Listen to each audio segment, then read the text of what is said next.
Hi, everyone. I'm Eugene Bradley, founder and CEO of the Silicon Valley Transit Users. Today is Saturday, March 19th, 2022. I want to introduce you to video of the VTA Safety, Security, Transit Planning and Operations Committee meeting, that's SSTPO, that was performed on March 17th, that Thursday. In this meeting, the committee, led by Glenn Hendricks of Sunnyvale, received a presentation from staff regarding a 4-year proposal by VTA to improve the bus and light rail service in Santa Clara County, back to what it was before the pandemic occurred. Part of that plan includes a bunch of other things, having cleaner buses and trains, something which we had asked for many years as well as others. Better safety for women and girls who ride VTA's buses and light rail, who are unfortunately harassed and assaulted for various reasons, and also a revisiting of their policy, which prevented extra service by VTA to 49ers games, Sharks games, or other events. Finally, the committee presented its ridership and safety report for the month of March. So enjoy the video and make sure to like and subscribe below to see more of these great videos to get yourself informed about when they come up. Thank you and have a nice day. Mr. Chair, it's 3 o'clock and we already have a quorum. Okay, well then we're going to go ahead and get started. So good afternoon and welcome to the Safety, Security, and Transit Planning and Operations Committee meeting for March 17th, 2020. Rainey, could you please call the roll? Yes, Mr. Chair. Bert? Member Bert, you're muted. Here. Thank you. Carrasco? Absent. Alternate Davis? Absent. Vice Chair Cole? I think I'm the vice chair, so that would be me. Yes, I'm here. Thank you. Chairperson Hendricks? Attending. Thank you. You have a quorum, Mr. Chair. Okay, great. Thank you, Rainey. We're going to move on to public comment now, the second agenda item. For those of you who want to address the committee, now is the time for you to raise your hand in the app or press *9. This portion of the agenda is reserved for persons desiring to address the committee on any matter not on today's agenda, and speakers are going to be limited to 2 minutes. Before I ask for to be called in the speakers, I want to remind our public speakers to adhere to the public guidelines noted on the timer slide. And I would like to ask for everyone's cooperation so that we can have an efficient, effective, and orderly meeting that promotes a civil discussion and exchange of ideas and opinions. So Rainey, do we have any speakers for the public comment section? I don't see any. No, we don't have, Mr. Chair. Okay, so we're going to close that section and move on to orders of the day. Do any of my colleagues on the committee have any changes or any changes from staff? I'm going to go counting 1. No changes, Chair. 2, counting 3. So I'm not seeing anything from anybody. And because we didn't make any changes, we don't have to take a vote on that. And we're in the lightning round, moving along now to the consent agenda, which is items 4 and 5. Is there anyone who wishes to remove an item from the consent agenda? I'm not seeing any hands. I'm going to open up and see if there's any public comments on the consent agenda. There is none, Mr. Chair. Okay, I'm going to go 1, 2, 3. So we'll close public comments. And if there are no comments or anything, is there a motion from my colleagues? I'll move the consent agenda. Second. So we have a motion by Paul and a second by Bert.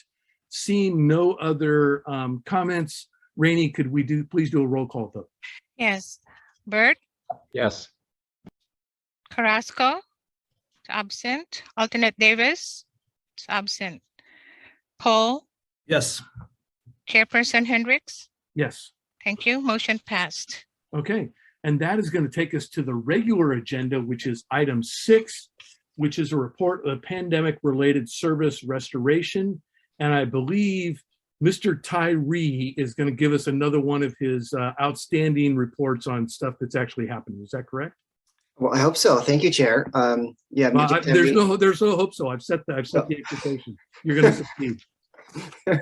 We'll see if I meet. We put together this presentation. We hope it's useful on where we are with service restoration. So let's go into my first slide. transit service restoration is our top priority here these days coming out of the pandemic. And VTA is committed to restoring our full 100% full service. So this comes from the general manager's VTA Forward plan. That plan, the first phase, the stabilize phase, has 3 themes: build our team, retain our talent, and restore our service. So this is coming out of that plan. We really need to get back to our full service.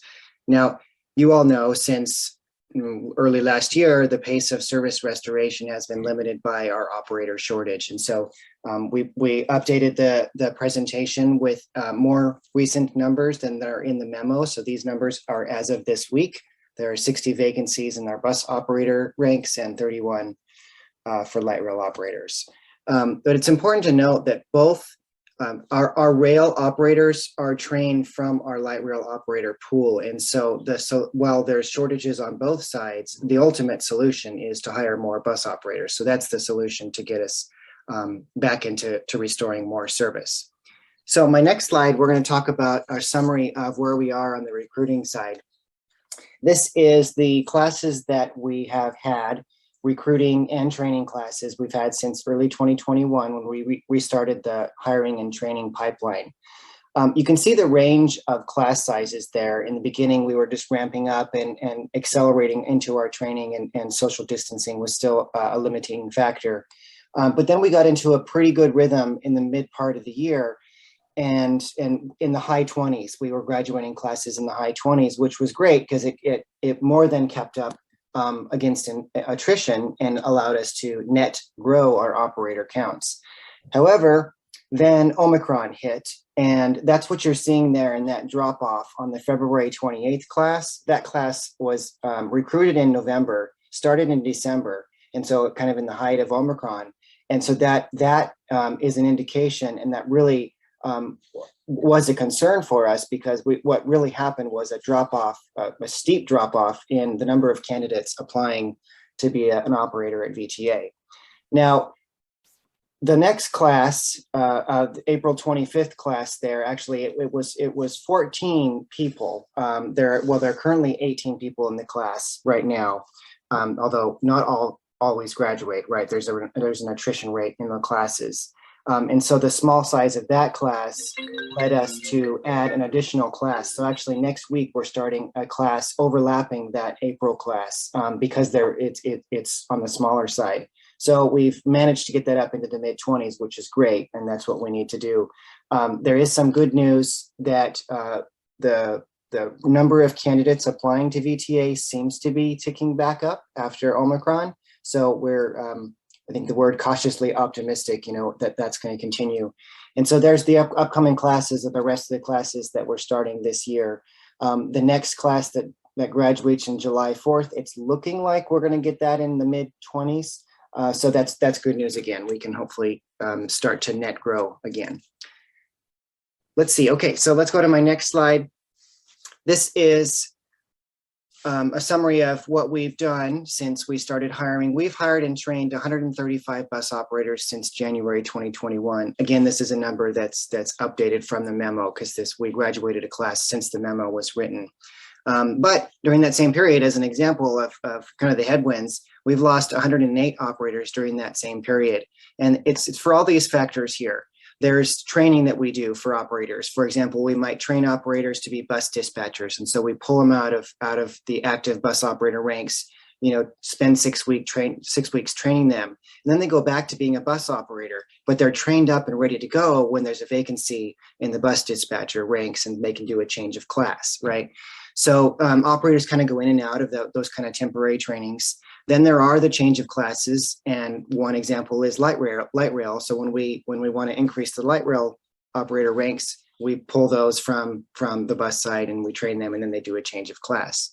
There's also promotions to other jobs like facilities workers, bus dispatchers, maintenance worker. There's a lot of positions at VTA, and there's a lot of growth opportunities. So, we look at this as a great thing. These are bus operators that are promoting and growing their careers and doing other things. And it's also helping us because we have these vacancies that we need to fill as well. Some operators enter some kind of long-term leave status, and then some retirements and separations. So of those 5, the last 2 actually have been very normal. The rate of long-term leave, and retirements and separations has not been abnormal. It's the first three, other jobs, training and promotions to other jobs that has been higher than normal lately because of a number of vacancies that we're filling up mostly in the operations division. So let's go to the next slide.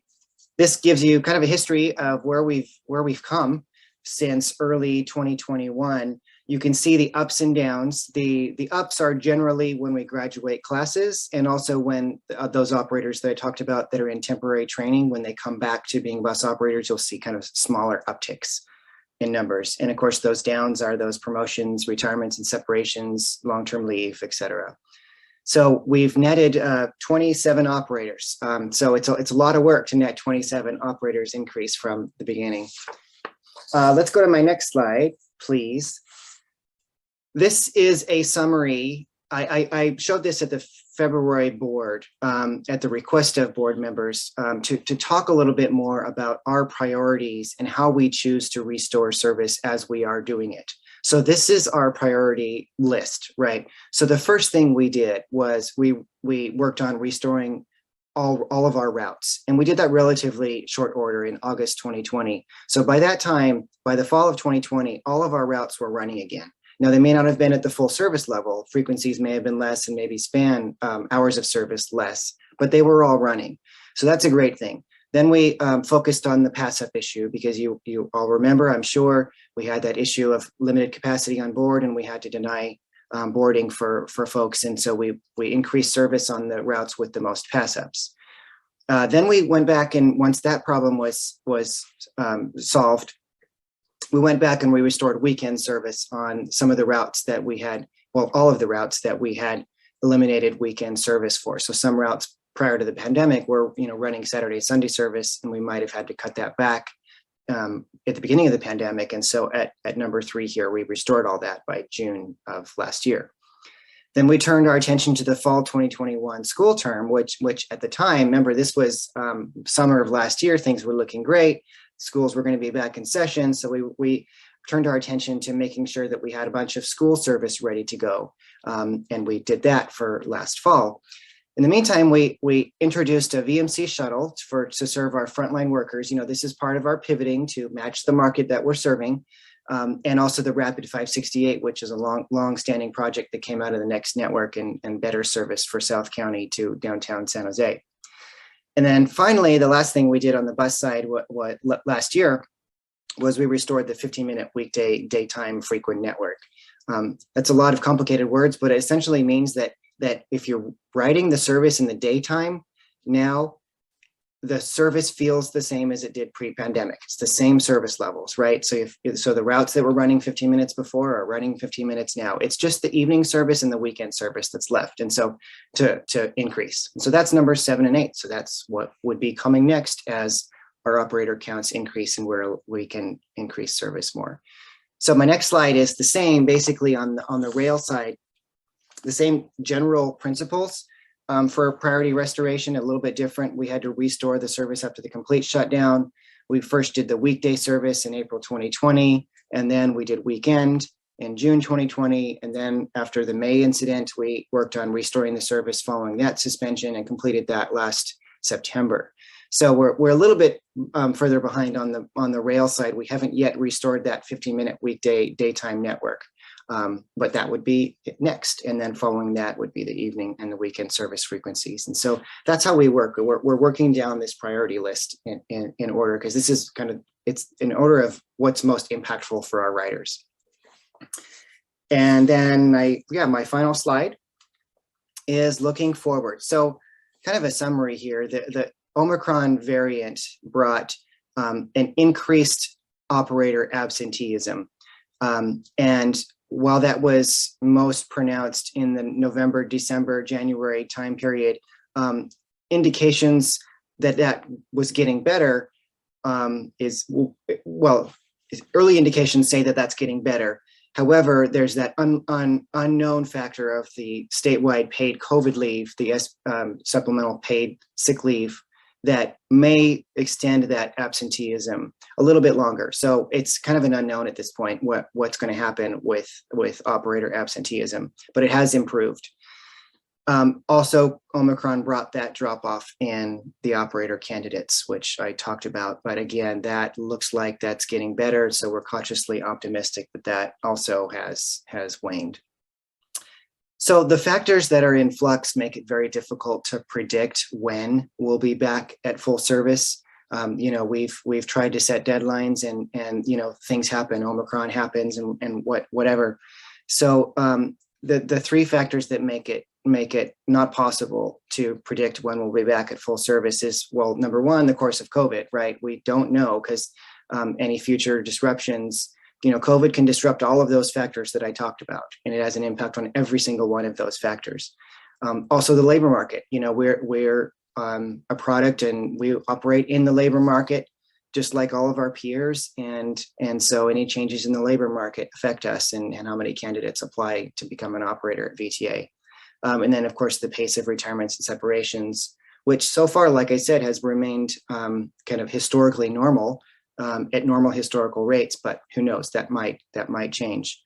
And so to close, June is our next sign up, the middle of June, and our next opportunity to adjust service to the number of operators available, but we haven't made those decisions yet because we just don't know where we'll be. So with that, I'll conclude and I'm happy to answer any questions. Jay, great job. You lived up to my billing. So excellent Thanks. for distilling all this down. Before I go to my colleagues, I see we have let's go to public comment first. I see we have at least one member of the public. If we can have them first, please. Yes, that's correct, Mr. Chair. But before I call on the speaker, I'd like to note that Member Carrasco has joined the meeting. Cool. Eugene, please begin speaking when you're ready. Thank you, ma'am. Afternoon, committee members, Eugene Bradley, Silicon Valley Transit users.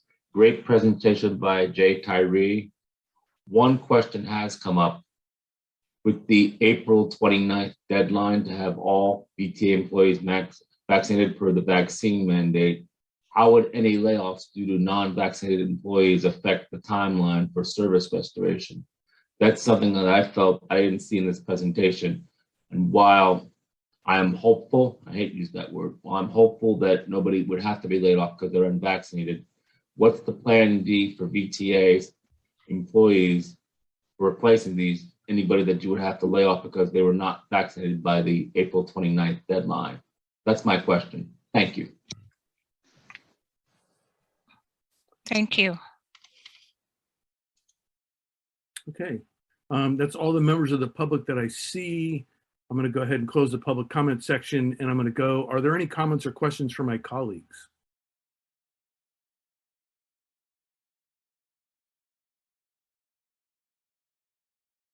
I'm going to go once, I'm going to go twice, I'm going to go three. Okay, I don't say it. So I just have a couple of questions.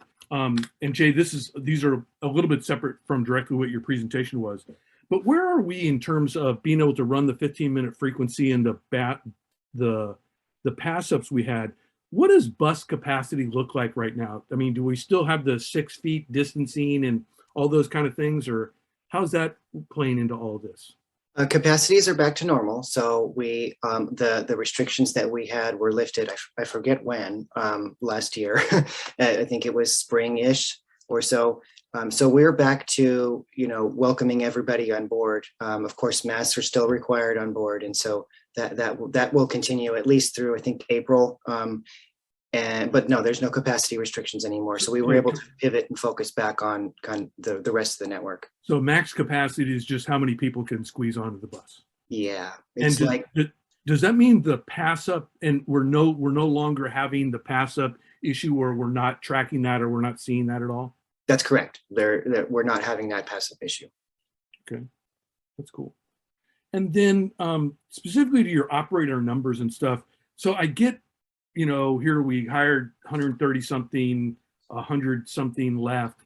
I'm just trying to get a sense of, you know, how many operators do we need to be growing a month that's like net new? You know, what's that kind of number? Well, or per class or quarter? Let me see if I can, yeah, well, yeah, here's one way I can answer the question. We lose, I hate to use the word lose, because a lot of these operators are promoting, and so it's a great thing, but we lose them as an active bus operator. We lose about 18 every 9 weeks.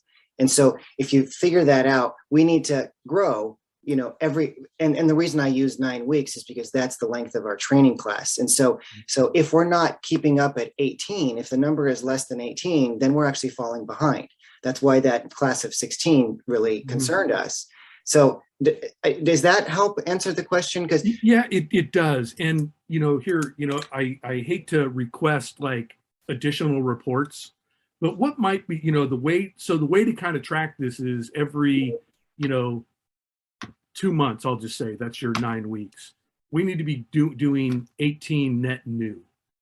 And, would it be possible, and you could figure out what would make sense to actually to look like, but if the board could get, like a month, say a quarterly report, maybe that might be easier to say, have we kept track with that net new number or not? Because that'd be a way for the board quarterly to be able to identify, are we growing or not? Because then if it's, I'm just going to use for round numbers, 18 per quarter. If we're not getting, then that's just to maintain status quo, right? If we want to go ahead and then be able to expand into those other elements, you showed on both the bus side and the light rail side, then really what we need is not net 18, we need net, 24, 25, pick a number, right? Because if we're just staying at the net 18, we're not going to be able to go into those next thresholds that you're talking about. Am I understanding correctly? that's absolutely right. Yeah, you can compare that net number to that 60 of the vacant positions Yeah. that we have to fill. And so that's how many, if we do 10 a month, then it's going to take us 6 months, right? Yeah. And so that's where it might be, you can think about, and, Carolyn can say, no, don't do this. But if you guys could take a look at providing kind of a quarterly report that lets us know, let the board know, are we at least maintaining status quo? Or are we able to be, are we doing something that's going to let us grow into the those next thresholds of growth you're talking about? Does that all make sense? Yeah, absolutely. Yeah. Maybe I come back at the TPNO meetings, or SSTPO, excuse me, old habits die hard, and for the rest of the year, and give updates in that fashion. That'd be good, because I just think it's one thing, we need to make sure we're at least maintaining the level so we're not going to degrade on service levels. And then we want to go ahead and be able to get, kind of just a high level snapshot. Are we making progress into, because without that incremental growth, you're never going to be able to take TBD off the chart. Right. Assuming I'm paying attention. So, okay, cool. Are there any comments or thoughts from my colleagues?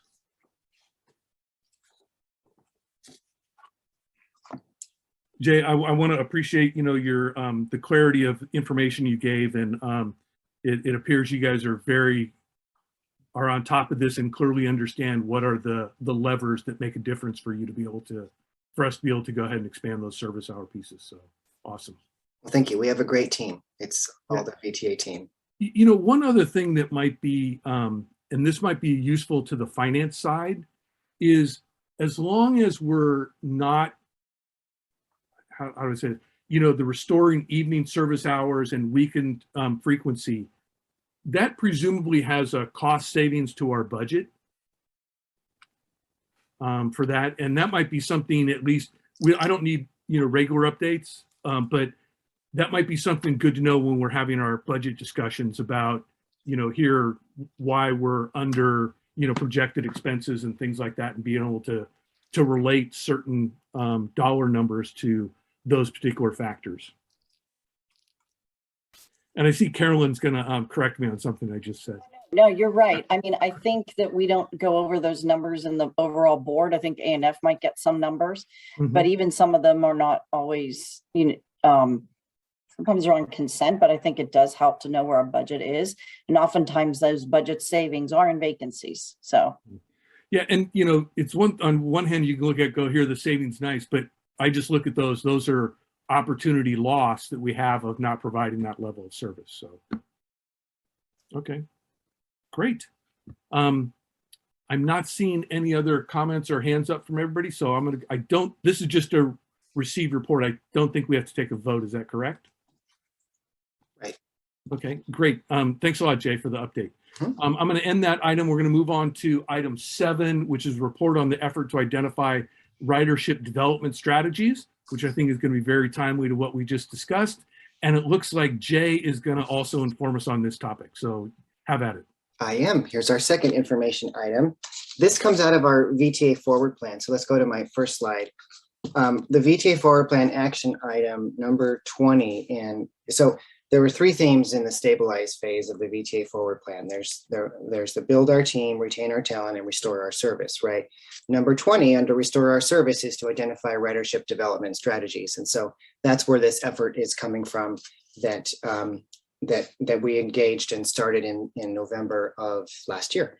So this one, the important thing here is that we're really empowering the employees in this phase to come up with and kind of utilize their frontline experience and their experience with transit ridership to come up with ideas to grow ridership. So let's go to my next slide, please. So the Chief of Staff and I started this effort in November of 2020.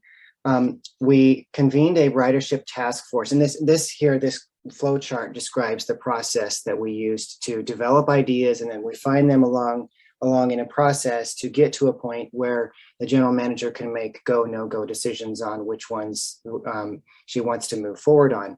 So the ridership task force convened in December, and I'm going to talk about that in my next slide. The task force here came up with what we calling ridership ideas.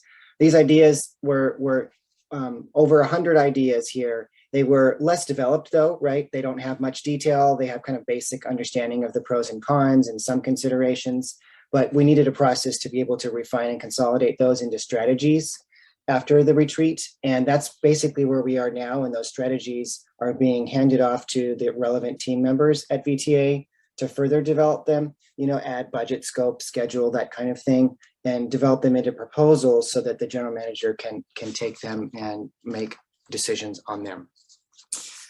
So it's important to recognize that we have these ideas or these strategies, but nothing has been decided yet. None of them are like green lighted to go, right? That's the next phase. So let's go to my next slide. This is the membership of the Ridership Task Force. We selected a broad range of people across VTA, a great cross-section of jobs. This is the titles or specialties of the jobs that we pulled into the room. We really wanted a good cross-section representing everything from frontline workers to finance specialists to managers of our special event service. So it was a great cross-section. It's really hard to pick just 25 though, because we have so many great people at VTA. It really became a challenge to pick the right 25. Next slide, please. This slide here shows just a few photos of the retreat itself. This was a 2-day retreat offsite for our folks all day, and we held in downtown San Jose. It was facilitated by a professional meeting facilitator that did an excellent job.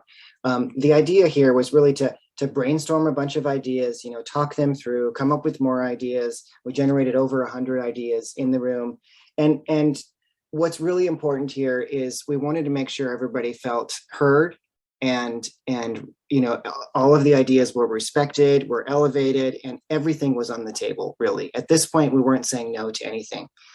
So I consider it, and I think we all considered it, a great success. Let's go to my next slide, please.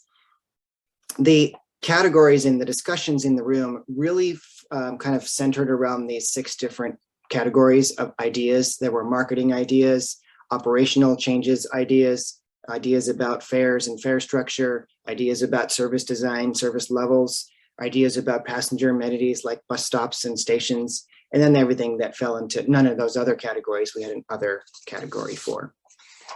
Next slide. At the end of the retreat, all of the participants, we used this live cell phone voting activity where everyone voted on their cell phones on 3 different scores that are plotted on all the proposals on 3 and scored each of them 3 times that are all plotted here. Now, I don't put it up here for you to be able to, I know you can't read all of the individual items, but I wanted you to get a sense of kind of the plots and where they fall and how they cluster together. the three scores were everybody voted for how difficult would this proposal be to implement. And so that's the x-axis, the horizontal axis. So on the right are the proposals that are more easy to implement. On the left are more difficult ones. Then they voted on, should we do this or shouldn't we? And that's the vertical axis. So the ones that people thought we should do towards the top of the chart, the ones that people said, you know, I don't know if that's going to, for whatever reason, I don't think we should do that. Those are towards the bottom. And then the size of the circle is the third dimension. They voted on how much do they think this would increase ridership. So bigger circles, they thought that would increase ridership more.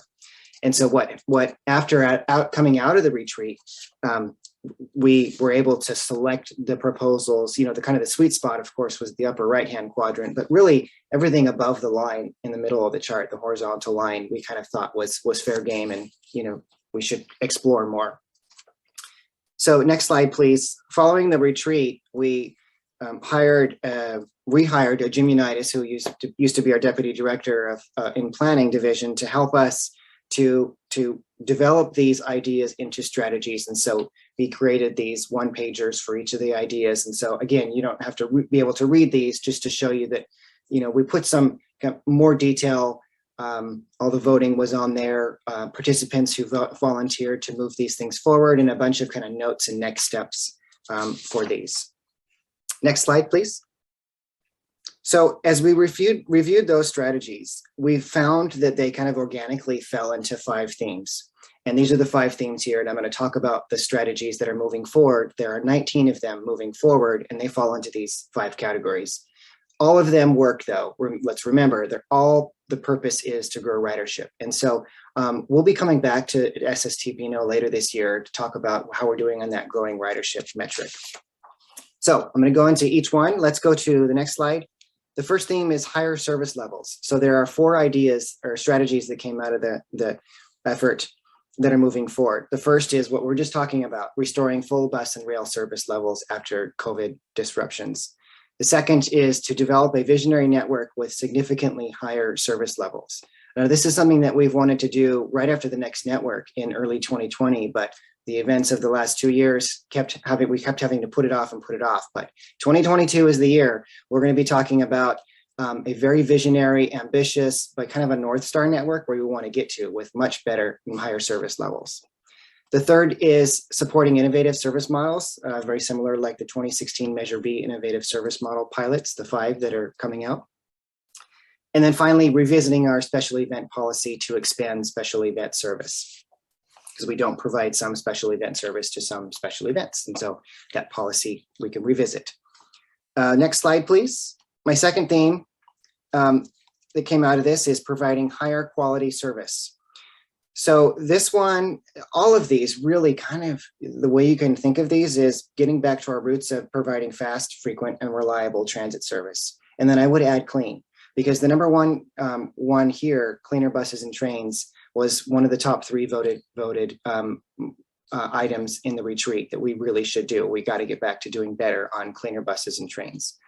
The second, increasing transit speed through transit signal priority, working with our partners to make it much better. The third, improving transit service reliability by fully staffing operations positions. So some of the vacancies that we've had in the past several years have meant that our service reliability has not been great.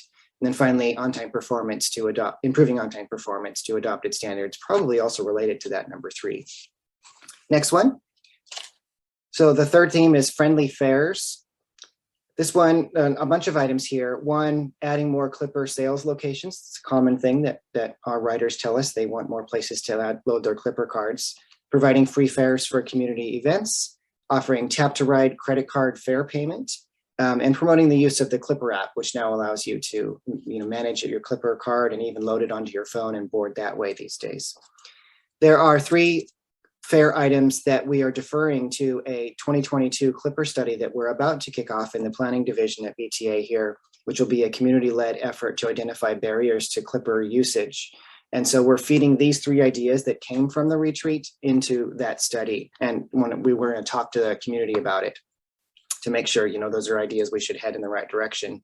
One is implementing weekly and monthly fare caps. Fare caps are very interesting. There's a especially for our low-income riders who, they can't afford a $90 upfront cost to purchase a monthly day pass. And so they end up having to just pay per ride, and they don't get to take advantage of that discount that the $90 monthly pass offers. So a fare cap allows them to pay as they go. And then once they hit $90 in the month, then the rest of their month is free. So big equity element there. Providing discounted Clipper fares, and then making Clipper cards free by covering that $3 card fee. Those are the other ideas we'll be feeding into that study. So the fourth theme out of the 5, my next slide, is better bus stops and stations. We have about 500 old, what we call clear channel stations, the old dark blue, shelters out in our system that were installed in the late 80s or early 90s, and they have a 10-year lifespan. So they're well beyond their useful life. They're deteriorating, they look terrible. We need to do much better. And so we're setting a goal here, or this strategy, if we move forward with it, would set a goal to replace all of those within the next 5 years. And so it's about 500 shelters that we replace with our new design. Also, the second one is adding what we're calling our better blue bus stops. That's the picture on the right-hand side there. It's a very economical way for us to add seating to places where it may a stop that may not justify a full shelter based on ridership, or there isn't the geometry, the space for the shelter to maintain ADA clearances. But we can put one of these, and it's only about $750 to $1,000 each, which is much cheaper than a $40,000 shelter. So we're going to set a goal here for adding 1,000 of these throughout the system in the next 5 years. We just came up with this design last year and found the right vendor, and we're putting 50 out right now. So I hope you'll be seeing these out in the system. Number 3 is improving our real-time transit arrival system and expanding it. And then number 4 is cleaner bus stops and rail stations, kind of similar to the bus and trains item. And then the last theme is promoting a positive VTA on my last slide. This one includes starting a transit education program for new residents, students, and immigrants. So this is like, doing a roadshow where we can go to do in-person events. We can do videos, teach people how to ride transit. How do you pay your fare? How do you load a bike onto the bike rack? That kind of thing. The second is developing a 2-year marketing plan, including brand building, ridership development ideas, special event promotions, Clipper promotions, etc. The third one is a strategy for addressing unhoused persons on transit. This is a recognition that, buses, trains, and shelters are not the ideal place to house the unhoused. And so the lack of a better solution is impacting ridership. And so that's something we need to look into more. And then finally, a promotional campaign for VTA's transit achievements. So, for example, in the past week, we've seen a lot of great news articles about how BART ridership is doing great, but VTA is also doing really great. We're hitting some great ridership marks. We just passed 60% on the bus side just last week, so of our pre-pandemic levels. So, those are great stories that we're going to be hopefully telling more about. And next slide is our next steps. So those are the 5 themes and all the 19 ideas that came out of it. All those strategies are being assigned to our staff teams right now to expand them into proposals with the more detail that I talked about, that scope, schedule, and budget that will allow the general manager to make her, go, no-go decisions and go from there. Now, it's important to realize this is only the beginning. This was a staff-focused effort to lift up our staff and the experience of our workforce, but we're also going to be talking to our riders. Later this year, we have 2 projects. We're going to be asking our riders about their ideas for growing transit ridership. The first is in our development of our 2023 transit service plan.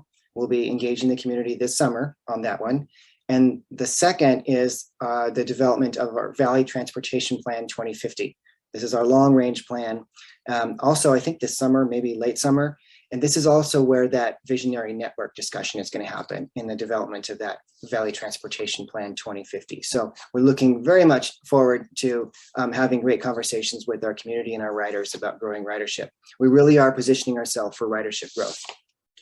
And then with that, I think my last slide is just a summary of all the 19 ridership strategies by the operational division at VTA and who's assigned as the lead in developing these into proposals. So with that, I will conclude my report. Thank you, Jay. Again, a great job in consolidating down a lot of stuff that's going on. Let's go ahead and go to our public speakers, and then I'll come back to my colleagues. Eugene, you may begin speaking when you're ready. Afternoon, once again, committee members, Eugene Bradley, Silicon Valley Transit users. Great presentation again by Mr. Tyree. As a Sharks and Earthquakes fan, I am definitely pleased that something that I had originally asked for of VTA to reconsider the special events policy is finally being taken the first step into action.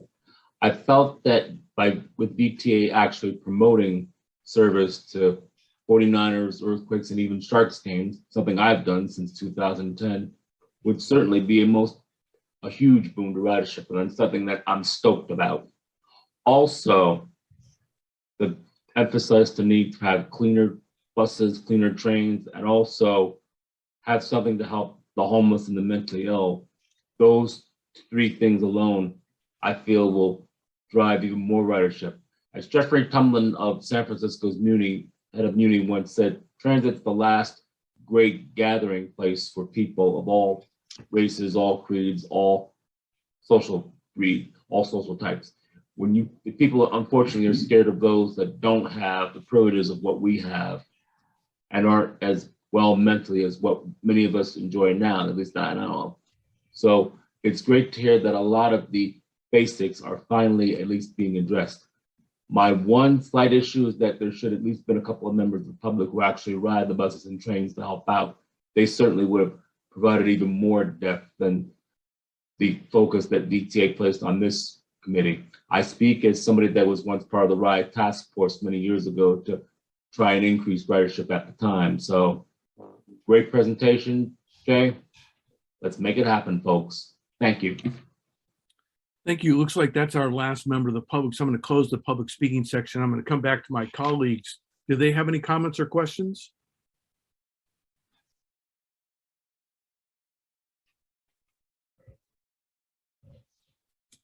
Just a quick question, Chair. Go ahead. Thank you. Can you elaborate a little bit, Jay, on theme 1, the support of innovative service models, and what does that comprise? Sure. Yeah, the Ridership Task Force recognized that, you know, we try a lot to make a standard transit model work in a lot of situations where maybe it's not the right solution or the best solution. You know, we're trying to fit a market with the wrong tool, serve a market with the wrong tool. And so the strategy is really focused on, let's explore the range of tools that are out there. We know in the industry there are new on-demand services, there are ride-hailing services, there are, you know, connections to bike share, scooter share, you know, all these other ways that people can get around, and mobility options. And so the strategy here is focused on, let's explore the ones that are a little bit more on the transit side, like the on-demand services, and really see what we can do to better serve the markets. And so, like I said, the best kind of examples are those 5 pilot projects that are coming out of the 2016 Measure B cycle. Does that answer your question? Yeah, I think that pretty much covers it. And with regard to the support from the representatives on the task force, would you say that this was overwhelmingly supported, or a part of it, or, you know, what kind of critical mass do we have? Good question. You know, I remember in the room, it generated a lot of discussion. I don't remember where it fell on the scatter plot, so I can't tell you the voting right off the top of my head. Although I know it passed, I know it was towards the, like, we should do this thing. I think there was no disagreement in the room that this would not be something we should do.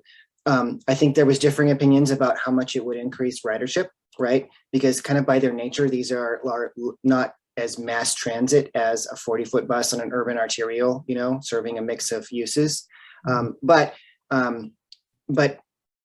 everyone agreed we should explore this. And so that's the idea is I think the idea here is let's watch what comes of those 2016 Measure B pilots, see what lessons we can learn. There's some industry results coming out as other of our peers also explore this area, see what we learn from there, and then see what markets we can get into and try on our own.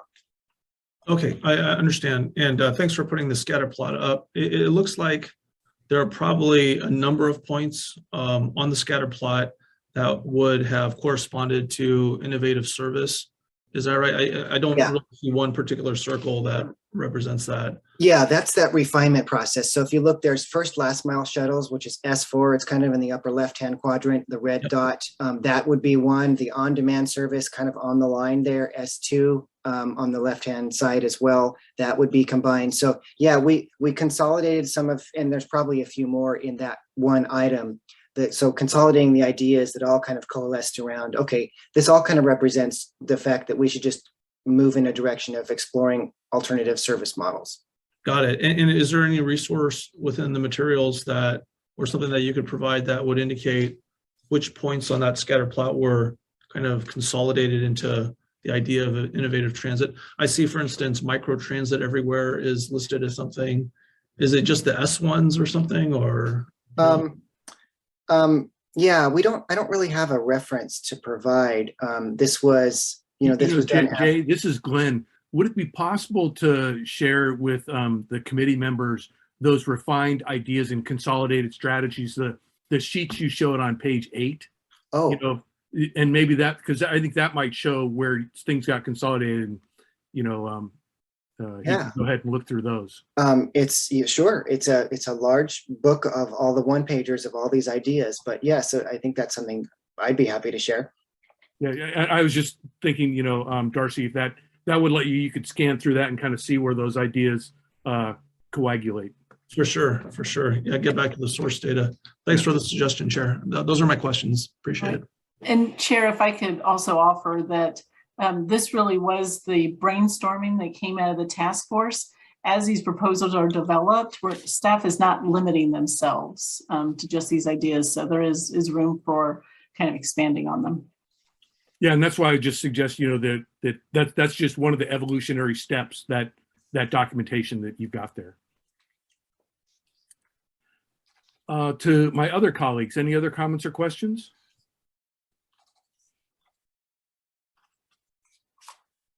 Okay, I got a couple.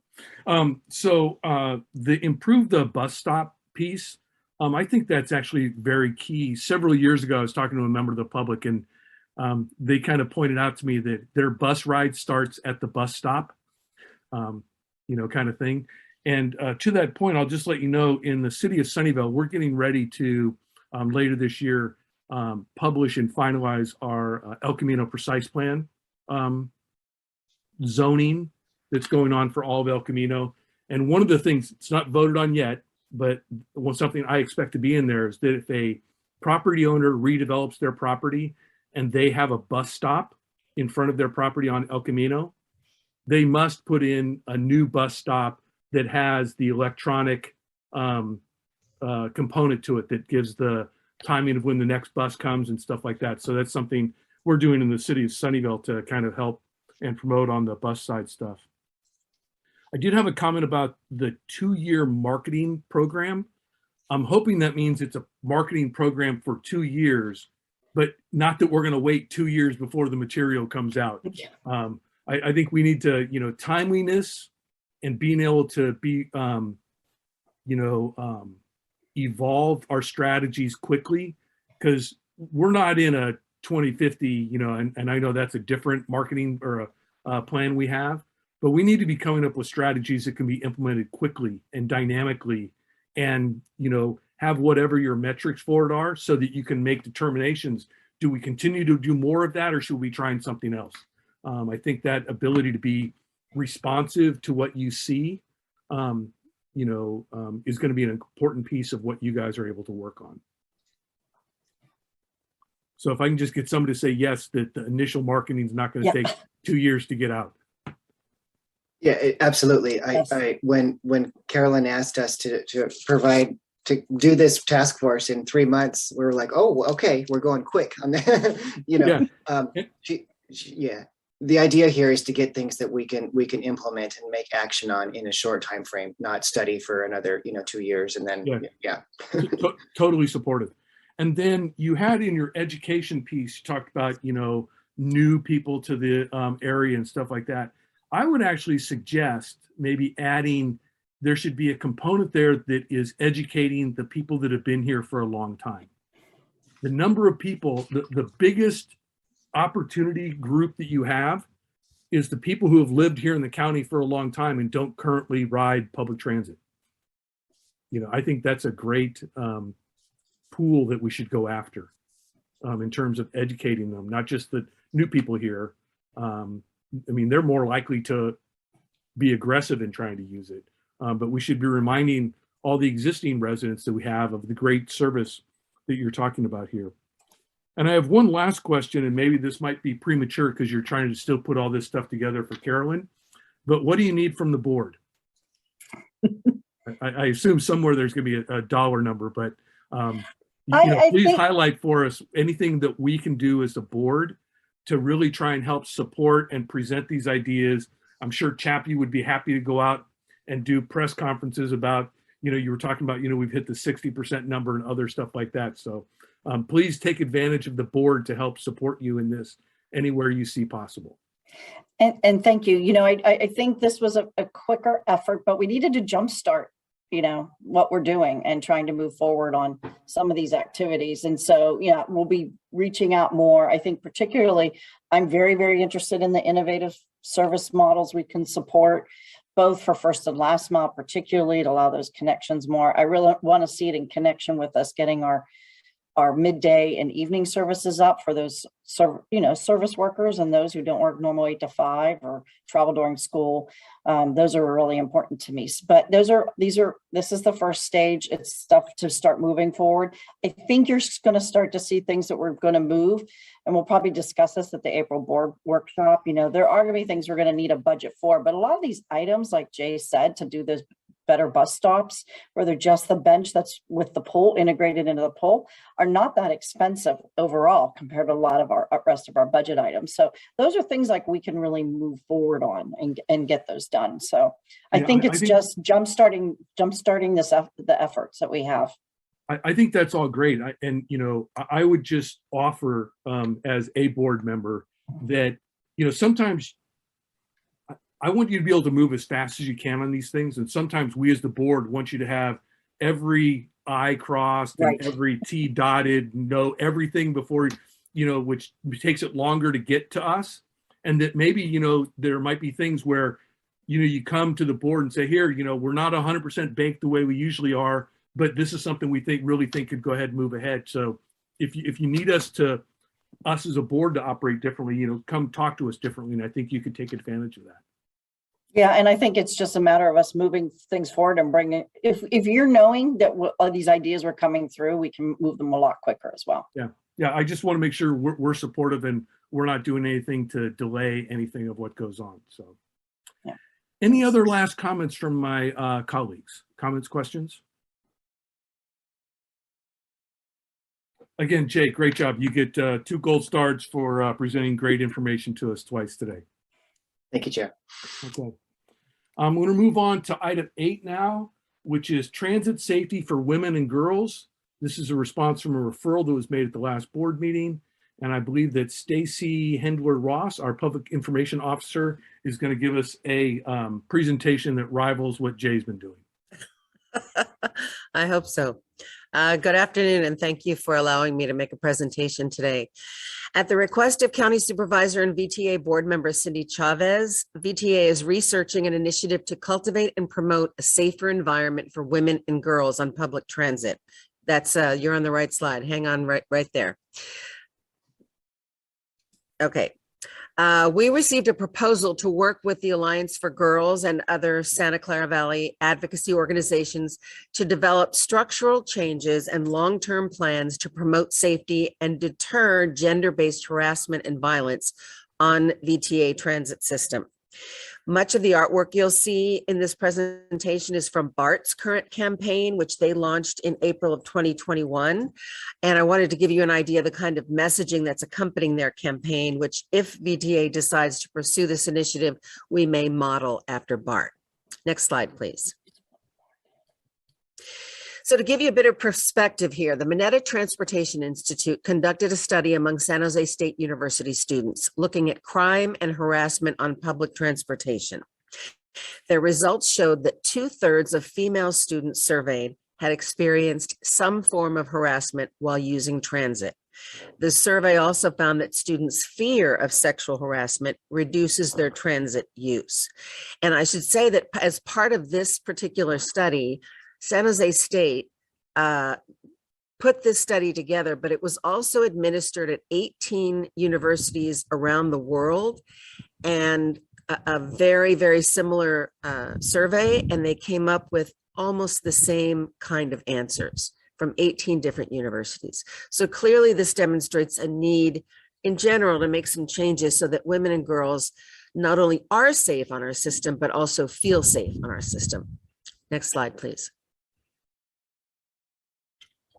So last April, BART launched a campaign in collaboration with the Alliance for Girls and other Oakland-based organizations to make systemic changes within their transit agency and a public communication campaign to promote safety for women and girls on BART. The initiative with BART includes a 12-point gender equity action plan that involves an art-driven campaign and policy advocacy. The posters that you see, or the images that you see here, are the graphics that some of those Oakland-based organizations and nonprofits came up with that particular art. BART's board of directors passed a resolution committing the agency to this objective in February of 2020. Alliance for Girls is asking VTA for a similar board resolution to guide policy, training, and messaging at VTA, essentially simulating BART's campaign so that it's consistent when people travel between the two transit systems. The initiative developed at BART was a very detailed endeavor that included public meetings to gather input from women and girls in the community, consultation from a variety of organizations that work to achieve gender equity in our society. Next slide, please. So what can VTA do? Planning for this initiative at BART took over about an 18-month period. Alliance for Girls estimates an initial budget of about $50,000 to begin assessment work with VTA to determine what kinds of policy and public information initiatives would be best to move forward with. It would include a board resolution outlining the various aspects of the initiative to be achieved, at least one community meeting, probably more, to gather feedback from women and girls here in Santa Clara County about safety on transit, potential employee training on how to intervene if someone witnesses harassment on our vehicles, and potential training for our law enforcement and security officers on recognizing and dealing with such harassment, and a marketing and communications plan to publicize these efforts. After that initial phase, Alliance for Girls is proposing future contracts to continue working with VTA to address these issues on transit long-term. And that's something we'll have to look at and address once we get an assessment of the kind of specific work that we want to embark on if that decision is made. And I should say that BART has been very generous with sharing many of the details of its planning for their campaign, and they're on board to offer advice we may need as we move forward if we decide to do so. So that concludes my presentation, and I'm happy to take any questions. Before I go to questions, look like Carolyn wants to share something. Great. I just want to quickly add on, I really appreciate Stacy jumping out on this one and helping to work. She did mention BART. BART has a campaign. I was talking to the woman who actually runs the campaign, who's the leader this week when I was in DC. She's in the APTA leadership program. And, as much as we can provide that consistency, and that could potentially grow across the region, but I think we would be the next big property to do this. But I think it's really, really important, as a female, yes, and I've taken transit, and yes, you do experience harassment on the vehicles, all from the time I've taken it since I was younger. I do think it's important that we do move forward with this campaign. And so we are anxious and interested in partnering with the communities as well in being able to move this forward. Okay. Thanks. I'm going to go ahead and go to the public. But before I say this, I mean, I can't imagine any reason why we wouldn't want to go forward with this. And I think we would want to leverage off what BART has done, if for no other reason, to try and accelerate our implementation of what we're doing and be able to try and catch up with them to wherever they are in their program for what goes on. But before I go to my colleagues, let's go ahead and go to the members of the public, please. Thank you, Mr. Chair. We have two written public comments that were received and posted online from AB Ryan and Vanessa Romo. I'm calling on the first three speakers, Jen, followed by Eugene, and then Halima. Jen, you may begin speaking when you're ready.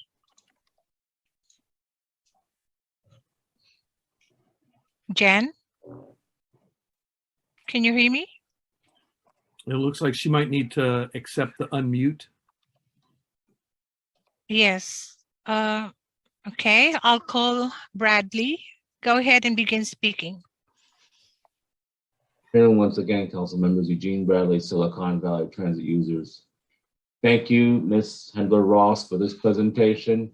I'd originally asked this to Cindy Chavez at a recent VTA board meeting about the need to better protect the women and girls who ride our buses and trains. I personally witnessed harassment of these people aboard VTA buses and light rail, and it's not fun at all. So let's work with BART and other agencies to help make this initiative happen. It ties in also to something that was discussed earlier about the need to make public transit safer. So let's make it happen, folks. Thank you. Thank you. I'm calling on Jen again. You may begin speaking when you're ready. Jen. Next speaker, Halima. You may begin speaking when you're ready. Hi, my name is Halima Barucha. I'm the Advocacy Director at Alliance for Girls, and I advocate for and with you. Alliance for Girls is the nation's largest regional alliance of girl service organizations with over 180 members across the Bay Area that collectively serve 300,000 girls and gender-expansive youth annually. Together, we have worked with our partners and with transit agencies like BART to launch the first initiative of its kind that tackled sexual harassment, an issue that has long existed. A lot of what I heard in the previous presentations on, in particular for item number 6, talked about items, and I didn't hear specifically a gender equity lens or race equity lens being brought in.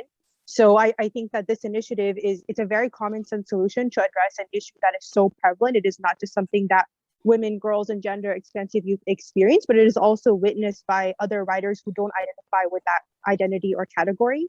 And so it is critical for VTA to move forward with this. And I just also want to say that change doesn't happen in silos. So this isn't just something that one department within VTA should be doing. This is something that all departments should be doing.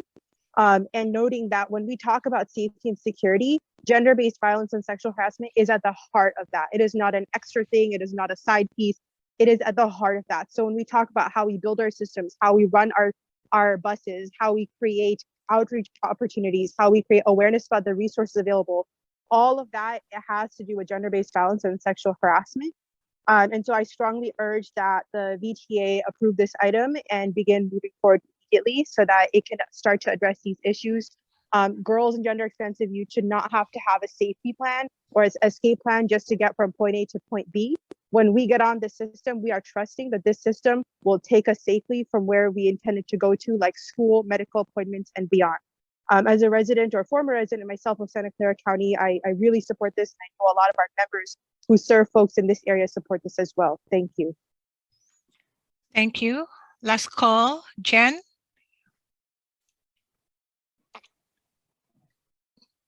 That's the last speaker, Mr. Chair. Okay, thank you. I'm going to go back. Any comments or questions from my colleagues? Chair, I can't raise my hand. This is Magdalena Carrasco. You go ahead. You have the floor. Thank you. I want to thank staff for this study and this presentation, and I want to thank Supervisor Chavez for asking staff to study this particular item. In the city of San Jose, we've taken gender-based violence extremely seriously.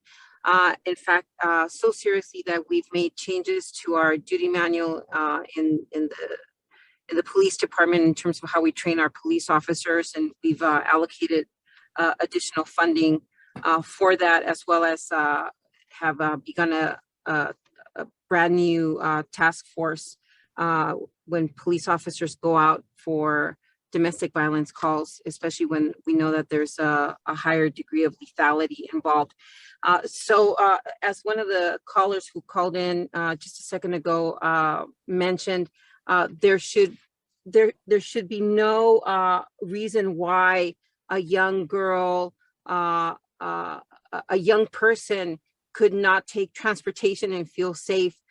Gender-based violence is at the core of so many of the issues and so many of the reasons why so many of our young people are limited from doing so many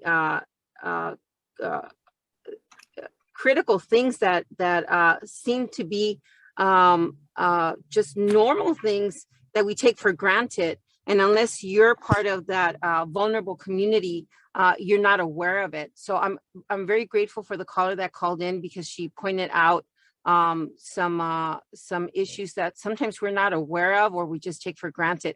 I'm just so appreciative of this presentation, do we need a motion to move forward with this? No, this is just an information item right now. Okay. Well, again, highly appreciative of it. This is at the forefront of our the work that we're doing in the city of San Jose, and I'm glad that we're going to start addressing this here at VTA. And Magdalena, I should say, even though there's not a vote, I'm sure Carolyn is noting your extreme passion and support for this as she goes ahead and figures out how they're going to take a look at implementing this and letting the board know. Yeah, I will add this as well. You know, when I was a very young girl, and that was a very, very long time ago, we couldn't call this out. This was not called out in the same way that it is now. And I so appreciate that there is now language that's attached to this, because language means everything. Being able to identify it means everything.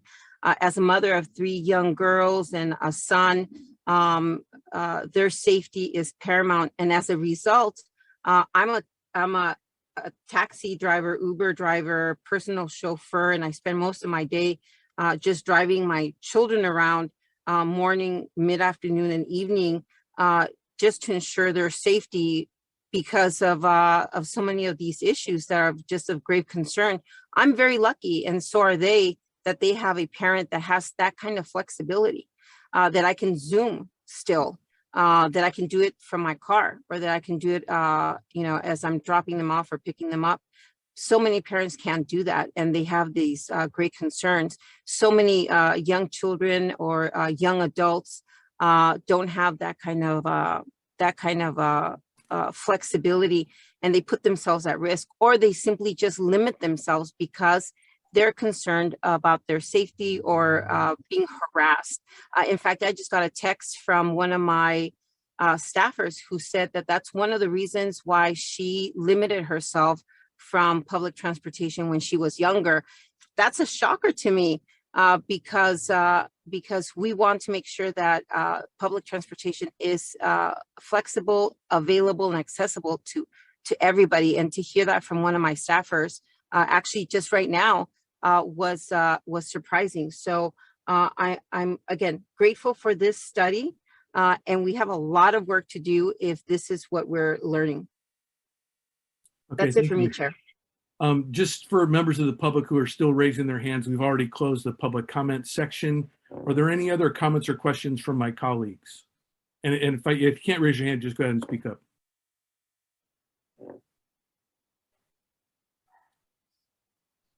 Okay, I'm not seeing anything from my colleagues. I have just a couple things I want to go ahead and say. As I said in my comments before we went to the public, Carolyn, I don't see any reason why we're not going to want to go ahead and go forward with you putting something together. And as I said, we should go ahead and try and leverage off of BART as much as possible. Just not that they did it right, but we should let's not reinvent everything. And then I may want to get with you offline. Is there a summary write-up or something of this that I could go ahead and share with the general manager at Caltrain? You know, I sit on that board too, and I don't, all the issues that we're talking about here in VTA, I'm sure exist at the same level on the Caltrain side. So we might as well try and get, we can start the process of taking a look at this at Caltrain as well. I did have a question, and Stacy, maybe we're not in this far enough yet, but is there some way of defining a metric, or how do we know that what we're doing is making it better? And if we don't know the answer now, that might be something for us to try and think about, how we can try and measure that whatever it is we end up trying to do, is it making it better? I think the first thing is to figure out what kind of problem there may be, if there is such a problem on our system. I mean, obviously from San Jose State's study, there's at least a perception that people do not feel safe, women don't feel safe. Personally, I think that if you ask women in a lot of circumstances or arenas, they'll tell you the same thing, because it's much more than transit where women potentially don't feel safe. However, I would say that, you know, we'd have to find out, and maybe we can do this in terms of the crime reports that we get. But we also have a tool to do surveys on board. And the survey, the most recent demographic survey we did included a question about whether women feel safe on transit. So we just got that in, and we need to look at those answers and those results. And then you kind of weigh it as you do. I think as you do this work, and as you move forward, you continue to try and survey the public, survey women. Do you notice a difference on VTA? Do you feel a difference on VTA? So I think that's something that we could certainly work into this, and that we should work into this, because I agree with you. We want to, if we're going to do an initiative like this, we want to know if it's actually having a positive effect. Yeah. Okay. Yeah. I mean, like I said, I don't know how to do that, but we should just make that as one of the factors or parameters that we're looking at all this. Absolutely. And before I go ahead and close, you actually touched on something, and I'm just going to highlight to Captain Cordova, because he's going to be our next presentation, that it would be interesting to find out, you know, when we get to questions or when he's going through his stuff, if the statistics that they do on crime, if it goes ahead and they've got a way of looking at or breaking out what is kind of this female harassment piece. So that Captain Cordova, just to let you know, that's going to be coming up. But I'm not seeing any other comments or questions from my colleagues. Stacy, good presentation, and I think a good direction we want to go. Horrible topic that we have to even talk about, but I'm glad that staff is moving forward on taking a look at this, and I'm sure at some point something will be coming to the board with us about what's going on with this. So This is an information item. We don't need to take a vote. Thank you all very much. We're moving to item 9, which is receive information on VTA process and coordination for handling operator assaults. And this was also in response to a board referral that was done. And so I think we're going to go ahead and go to Captain Cardoza. Good afternoon. If we could start the slide presentation here. So the first part of when we respond to a call regarding an operator assault is OCC, which is Dispatch Center for VTA. They gather all the information. They in turn will relay the information to County Com, which is Sheriff's Dispatch, or San Jose PD's dispatch, depending on where the location of the assault occurred. Barry S. Bart campus, for example, would be San Jose PD's jurisdiction. In any event, once OCC relays to County Com, County Com will then send out a response for transit patrol deputies, and then they will be en route to the event. Next slide. First things that we do when the deputies get on scene is they want to make sure that the scene is secure for medical personnel to come in, for any other investigative teams to come in. So make sure the scene is secure. Secondly is, does anybody need medical assistance? The operators, VTA personnel especially, any other victims, any other witnesses. to include suspects and or deputies themselves if they had to physically restrain somebody and they got injured in the process. After medical aid is summoned, the interview process starts. The VTA operators, drivers are interviewed, any other witnesses, any other folks on the coach, on the train. Suspect interviews, if the suspect is still on scene or nearby, that person will be interviewed as well. If the suspect is not on scene, many times a suspect will take off on foot or deboard. So we'll do what's called a canvass for the suspect, search the nearby parking lots, shopping centers, public access sidewalks and whatnot, do a suspect canvass. In cases where we make an arrest on scene, obviously we'll book that person into the main jail. Next slide. Continue with investigative steps. We notify TSOC. So this is a TSA mandated notification. Crimes to include anything terrorist related, all the way to include basically any crime that would have a disruption in service to where a bus or a railway, and this is nationwide, any public transit agency has to report these type of crimes to TSOC. That has to be done in a timely manner. For the cases where we don't have a suspect that was identified right there on the scene, we do investigative follow-up steps, look at video footage, follow-up interviews, work on identifying the suspect, work with other agencies to get that person apprehended, get locations, get updated addresses so that we can make an arrest in that case. And then we ultimately will file that case, meaning all the reports, all of the evidence that we have, video footage, links to our BWC, our body-worn camera footage, all those data links and documents will be hand-delivered over to the DA's office. We also will update the monthly meetings at the VTA ATU meetings on operator assaults. Next slide. So here's where it gets a little interesting. After our involvement on the front end with contact, apprehension, case filing, the case then goes over to the DA's office. And I apologize ahead of time. There was supposed to be a representative from the DA's office available here to do this part. They're pretty busy and backed up, however. So we did go back and forth. Our investigators had sent some questions to Miss Clarissa Hamilton from the DA's office. She responded back and gave us this feedback. But some of the things that the DA's office looks at and determines when they get an operator assault case from the sheriff's office is, number one, is the victim cooperative, meaning the VTA employee, the VTA operator.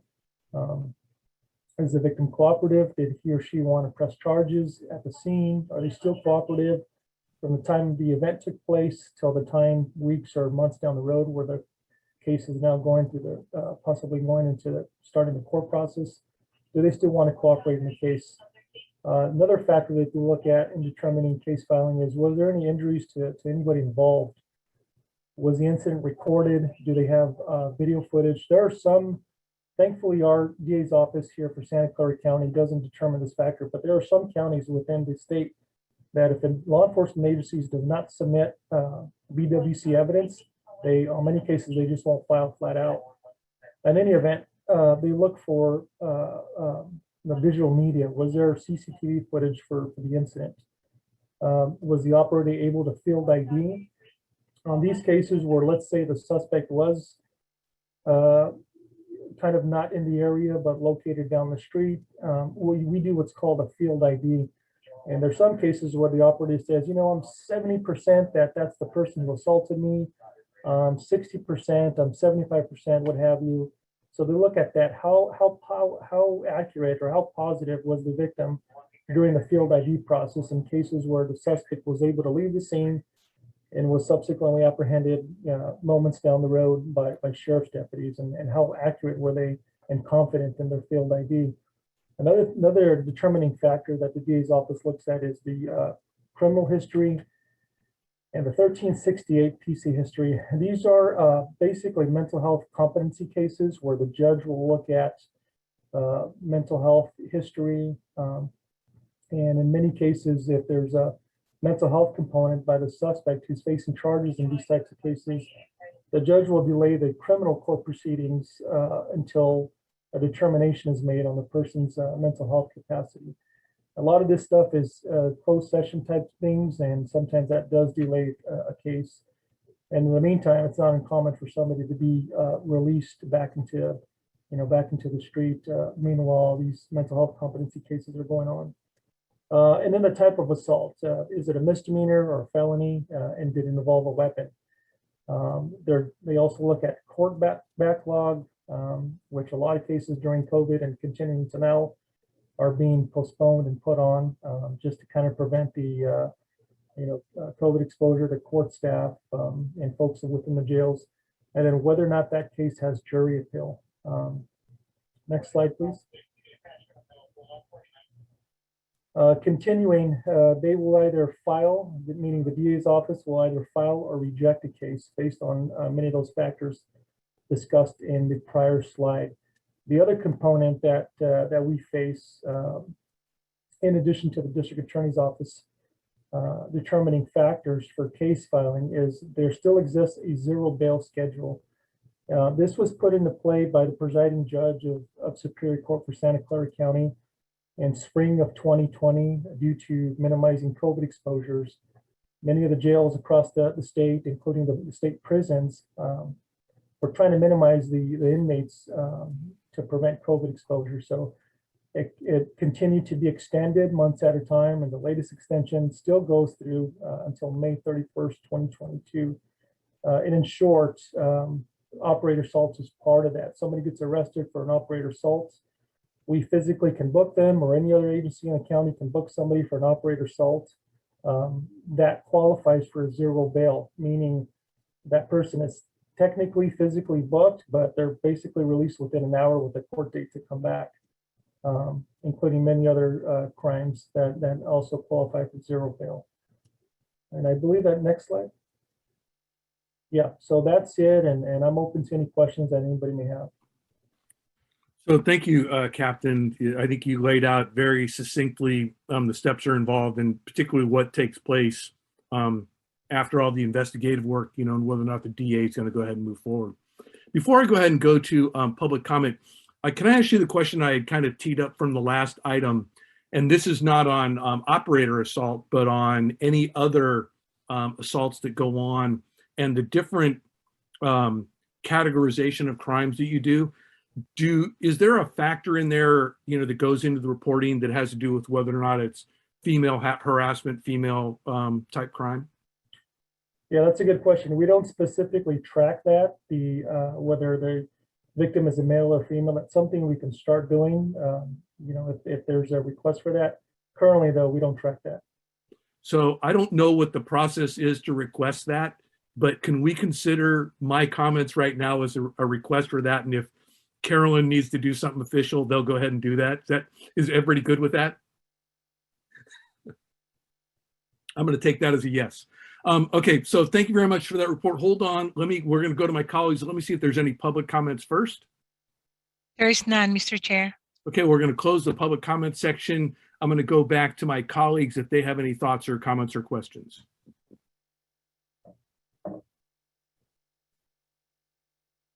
I'm not hearing anything, and I'm also going to take that as agreement from my colleagues that they'd like to see us start tracking the male-female of events, of reports. And then once you start to gather that data, I'm sure it'll show up in the reports we see appropriately. If there's no other comments from my colleagues, I'm going to go ahead and I'm going to close this item. Captain Cordova, thank you very much for the report. And please go back to your sheriff's team, and please make sure that you let them know we appreciate all the work they're doing out on the streets for us every day. Thank you. Okay, I think that takes me to item 10, which is a report on the February 2022 monthly ridership and fare revenue performance. I think Lalitha Konanur, our operations analyst, is going to give us this information. Thank you, and good evening, everyone. And I will be presenting the preliminary ridership numbers for February 2022. Next slide, please. For the ridership slide on the left side, you will see the VTA system ridership going back from March 2020 right up to February 2022. And as you may recall, March 2020 was when we had the stay-at-home order, but that was towards the end of March, around March 19th to be precise. So, but we started seeing ridership going down right after the order was in place. So all the way in 2020, you see the downward trends there. And when you hit 2021, March 2021 onwards, the blue bars indicate 2021 going up to February 2022. And right now we are at February 2022, the blue bars going beyond the reds, which is good progress. So we are cautiously optimistic of the way the data is trending currently. And on the right side of the same slide, you'll see the actual data for February so far. At this time, it is still a little bit on the preliminary side, primarily for light rail. The reason being the younger shutdown, the cars returned late to the yards, so the data was still coming in. And so it's not yet, it's about 90% processed, but we are getting close to the right number. And a good chunk of light rail ridership also moved into bus because of the bus bridges. So it did compensate on the bus side. The bus ridership alone is 1.2 million with a 58.5% increase over last February. Average weekdays in the 49,000 mark.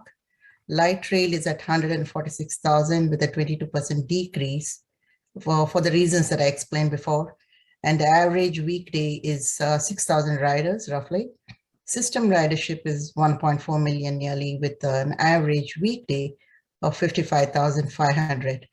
And when you compare to the new transit service plan benchmark, which started back in December 2019, had good output between January, February, and mid-March. That's the benchmark that we are using currently to compare. And we would like to get up to that benchmark and beyond. Right now, we are about 52% lower than that benchmark, which is definitely a good indication of where this is going. Next slide, please. In the last SSTPO, there was a request to present more ridership pre-pandemic and where we are now. So this slide actually shows you the data all the way going back March 2018-19, which is the green one. The purple is the 2019-20, and maroon is the 2020-21, while the blue is the current state we are in. And as you can see, the ridership was close to 3 million in the previous years, but was trending down, which is when we brought in the new transit service plan. But now I think we are a little bit better than the previous year. So the blue is above the maroon. So again, a good indication, but we are not quite there yet. Next slide, please. Again, this was another request in the last SSTPO to present the paratransit ridership.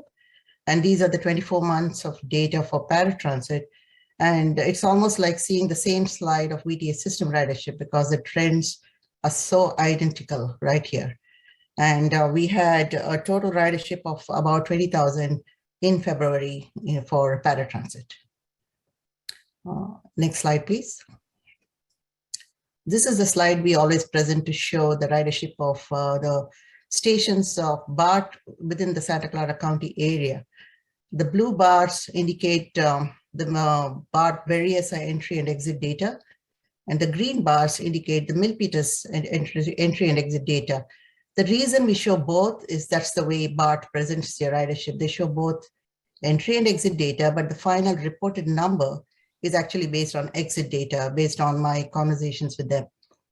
And the slide on the snip on the right is actually VTA ridership. And as you can see, they're both trending almost identical. And that's the state that we are at now with a 55,000 average for February. And with BART, we had about 1,200 riders average in February. This is average weekday, by the way. And next slide, please. The fare revenues, you'll see a 342% increase for the sole reason that last February, we did not have fare collections on a daily basis. So that's the reason why you see that big number there. And we have split up the ridership just because this was also requested by SSTPO to show how we did on the different modes. Bus had about $370,000 dollars, and light rail collected about $182,000 from the vending machines. And they both shared about 1.2 million. So together, when you add up these numbers, you get the 1.7 million for February fare revenue. And this revenue, I was told, is the final number. And that concludes my presentation. Thank you. Awesome. Thank you very much. Thanks for including the extra information because I think I might have asked for it. Before I go to my colleagues, let's see if we have any public comment first. Mr. Chair, we don't have any. Okay, so I'm going to go ahead and close the public comment section, and I'm going to go back to my colleagues, and it looks like Member Burt has his hand up. Yeah, just that I'm really looking forward to seeing the March data because it potentially will have impacts of the winding down of Omicron at the same time that we're having gas costs beginning to drive people to transit. That's going to be a very interesting new data dump, and I'm hoping it's going to begin a next trend line. So don't know if you have any preliminary anecdotal insights on that or not. Not yet, we'll work on it. So okay, Member Burt's looking for the hockey stick. Member Paul. Thanks. I just wanted to express appreciation briefly for the for what I have as slide number 3. It's the line graph with the 4 years of data.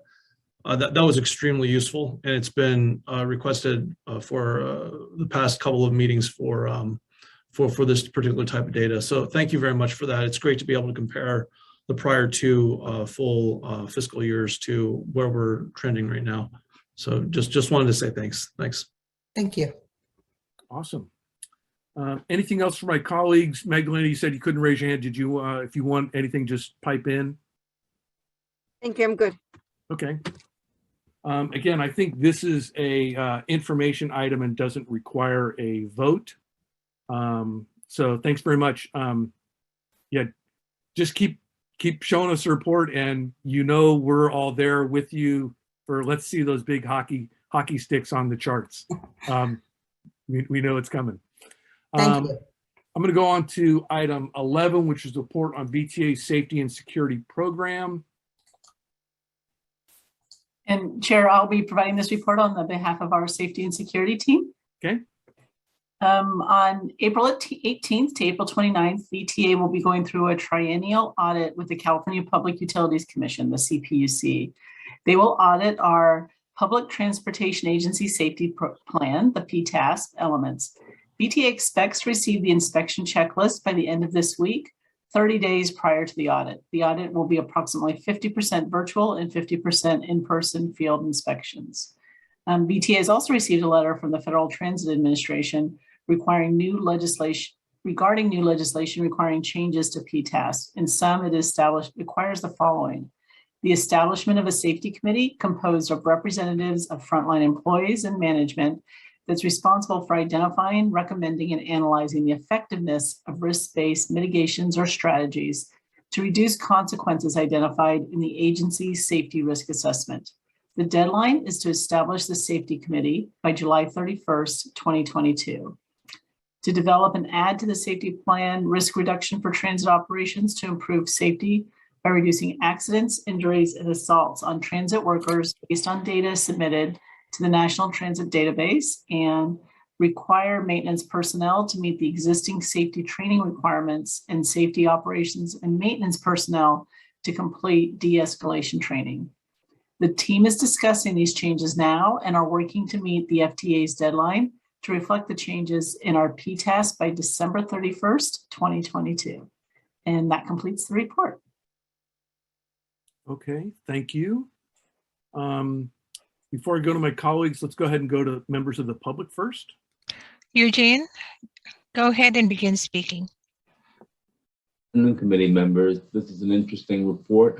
I did note that I'd written Captain Cardoza as well as the now departed Angelique Gaida regarding some questions I had regarding some of the security at VTA, particularly whether or not they have undercover officers and whether or not staff from other cities, such as city police, are helping patrol buses. I never got a written response from that. I am requesting a written response to those questions if that in January. Thank you.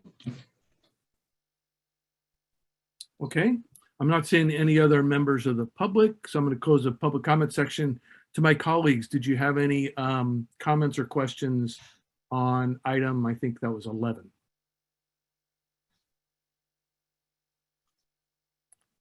I'm not seeing any, so I'm going to move on to item 12.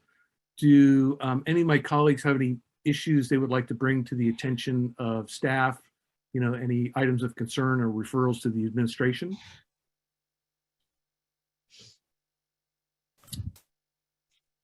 I'm not seeing any. I'm going to go on to item 13, which is the committee work plan.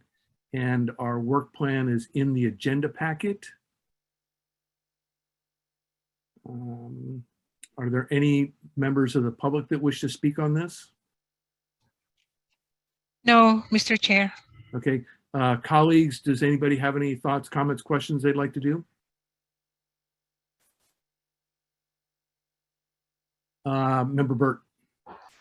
Yeah, I just wanted to check in again on any update on the schedule for the next gen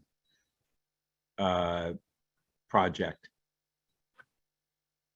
That was, I think, last year we talked about that coming back to the committee this year and continuing to work on that. Staff, any thoughts? I can speak to that.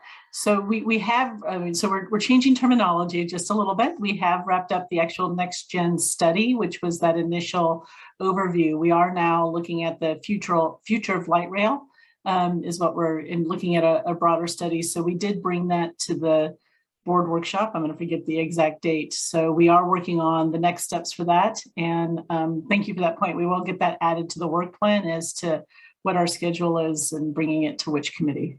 Great. And that, when we discussed the future light rail at the workshop, it wasn't primarily focused on the emerging technologies, but mostly on other important light rail transitions. And we are going to incorporate the emerging technologies into that. Great. Thank you. Welcome.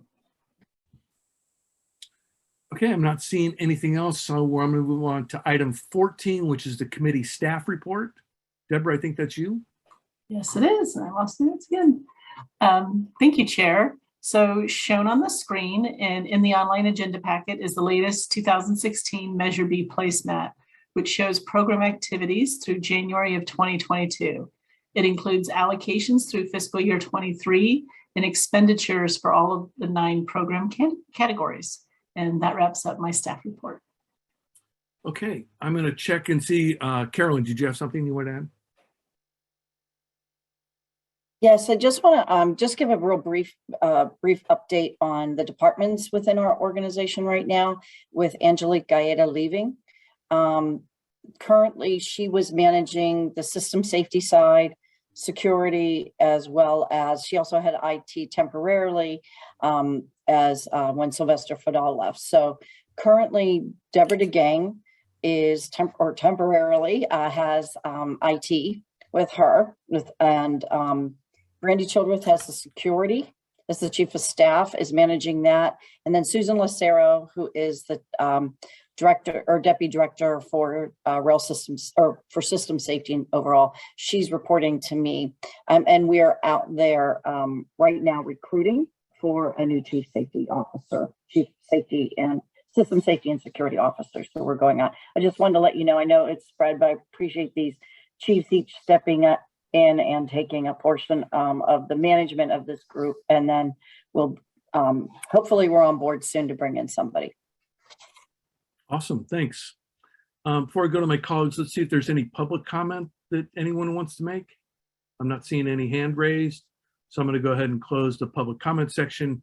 Moving back to my colleagues, are there any thoughts or comments on this here item 14?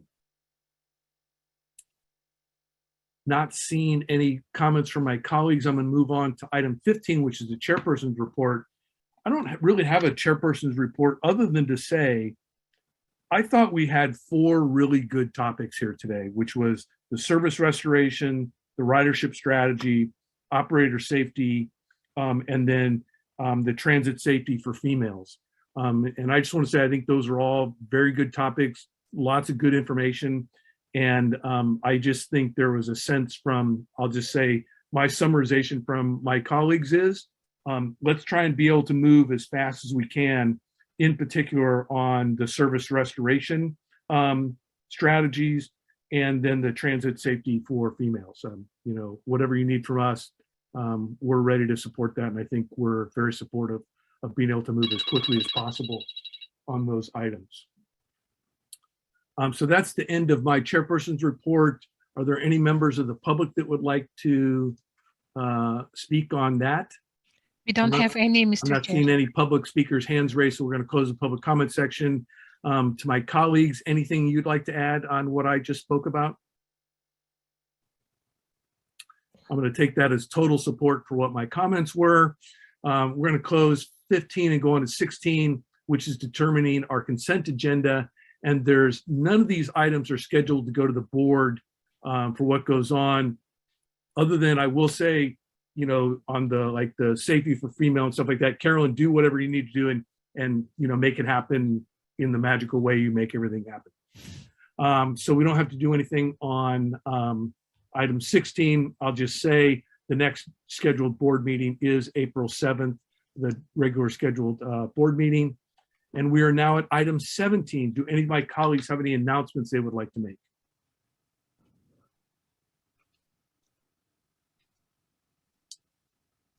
I think my comments, the announcement my comments would like to make is please go out and ride transit as much as possible. It's a good thing. It's a great way to get around.